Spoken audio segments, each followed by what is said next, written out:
Okay, and I think we're live. Wonderful. Well, my name is Kayla Corbitt. I'm the CEO of the Operation Childcare Project. And I want to thank everyone for joining us here today. This is going to be the first of what we hope to be kind of a series as updates come out with military childcare programs and policies, where we kind of walk you through what does this look like for you? What does this actually mean on the ground? We have with us today Maria Quinn, who is one of our board members and a military childcare advocate. Hi, Maria. Thanks for joining Good us. morning. Thanks. We recently saw a release come out on the CCYH program, the Childcare in Your Home program. And what we see a lot of in our case management is families not really understanding how the program works, not really understanding what it really means for their family. So these updates are important. And I'm really grateful to have you here, since you are, pretty much an expert on what this program looks like and what families really benefit from this program. So I'm going to turn it over to you so you could go ahead and talk about what these updates are and what they mean for families. Absolutely. Thanks so much, Kayla. Yeah, this is a big deal. So you might see it out there. It's either going to be called phase 3 or year 3, just because of the timing of it. But there's 3 really huge updates that I want to share and make sure we understand. And the reason they're so important is because as this program grows, remember, it's a pilot program. It started in year 2022 from the NDAA in 2021. And what matters now is they're making all of these updates because they're listening to the voices of families and leaders who are realizing, okay, we're on the right track and it can only get better. And so these 3 are ones that I am personally so excited about. So let's start with the first one. The first one is the ability to nanny share. So in the past, we've been hearing that folks, based on their income or based on their schedule, if they only had 1 or 2, maybe it wasn't as cost effective to be able to do the nanny. Or maybe they were already in a nanny share, but they were going to be excluded from this program. And so this really opens the aperture for more families to be able to access this and hopefully team up with another family so they both get a better pricing option for their family with that built-in flexibility. So I'm excited to see more families access it with that. I know we've already got some in case management that have been waiting for this for a couple of years, so I'm excited to work with them on that.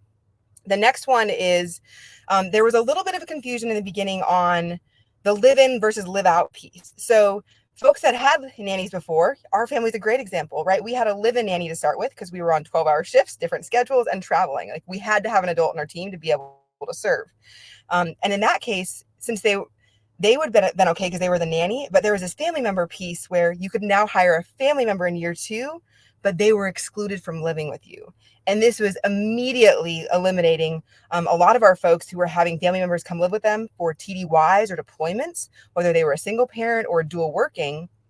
And so this is a huge deal. Families won't have to jump through those hoops of like, is it worth it to have an apartment offsite, or can they just live with us, right? And the reason that a lot of families need this is because they need those off hours in the evenings, whether it's scheduled or emergencies. And so this is such a critical update for our families, where we can really encourage that community and families to reach out and encourage, when possible, family members, whether it's cousins, nieces, grandparents, to come live with them and be a part of their team and be paid for that valuable service.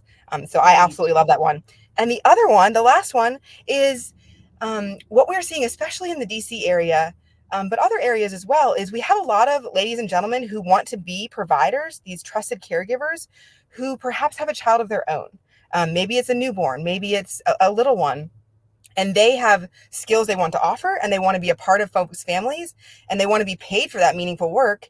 And they have a child, and they have a child. And so this is absolutely amazing to be able to see that they are now allowed to bring it. So in mirroring the other programs, especially the FCC program, our family childcare, where you have the up to 6 limit, they have the same thing here. So if a family has 1 or 2 children and they find, let's say, a trusted neighbor or someone else they want to hire and be able to pay to be on their team, they can have up to even 4 children on that. So that's going to be on the part of the family to really work through that and make sure that work agreement is clear. What if somebody gets sick, and how do you handle that? And so, we're on standby to help families navigate those instances. But goodness, the DoD really went above and beyond to continue these efforts to make sure that we have new options to include more families.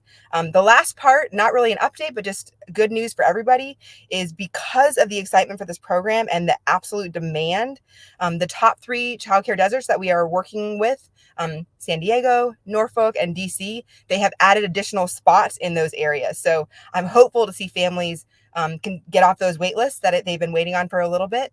And if you do get off the wait list, please let us know. We would love to hear the good news and support you along the way. Amazing. That's what I wanted to share. Yeah. I was not tracking the additional spots in those locations. Where else is this available? I know that these get the additional spots, but where is it available where it was just baseline spots? Yeah, thank you so much for asking. So there are 11 locations this is able to be accessed. It's the NCR, so the National Capital Region, and they're really generous with that, right? So it's really anybody serving in the NCR. It's a pretty big Maryland, DC, Virginia area. So just keep that in mind. The next one is Hawaii. Also, as I mentioned, San Diego and Norfolk. Additionally, San Antonio, Colorado Springs, the Seattle-Tacoma area. Again, a nice big area based on where you're serving. And Jacksonville, Mayport in Florida, the Fort Walton Beach area, so that Emerald Coast, Fayetteville, North Carolina, and then finally Las Vegas. Wonderful. With these updates, what do you anticipate being the biggest impact? Like clearly there's going to be multiple, right? We're going to see a lot of change, but what do you think this is going to really impact the most? It really sends a message that that families need and deserve to understand their full suite of childcare options, and that we have the CDCs and we have the FCCs and we have MCCYN, right, to be able to access daycares in our neighborhoods, MCCYN plus, and yet still families need more. And so this is really signaling that we're listening, that we understand that we've got more dual working families than ever, more single parents than ever, and they have to have options to be able to grow that team to be able to serve now and in the future. Yeah, you're absolutely right. And we see that a lot in the case management with OCC project is families really need a lot of options. Every family is different. And sometimes they need more than one, right? Right. I mean, that's what we've been seeing is sometimes it's not even, sometimes it's helping families walk through, okay, they have a great daycare and yet they still need someone to do the drop off and pick up based on their shift schedule, or if they're providing emergency services for anything. And as you're listening to this is not just military families, right? And so my hope is that the DoD continues to lead the way on providing these options and fee assistance, and that our other companies and other government organizations will take note and start serving their families and meeting them exactly where they're at.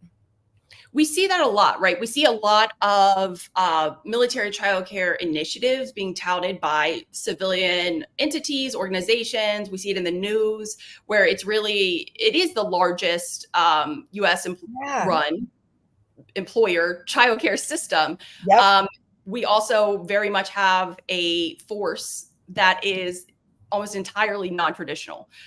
So the need for that non-traditional care, like you said, to sometimes supplement what traditional care is available, it's vital. And so I'm really excited about this. Do you know if this is available immediately? Can families access this right now? Or do we have to wait for a date?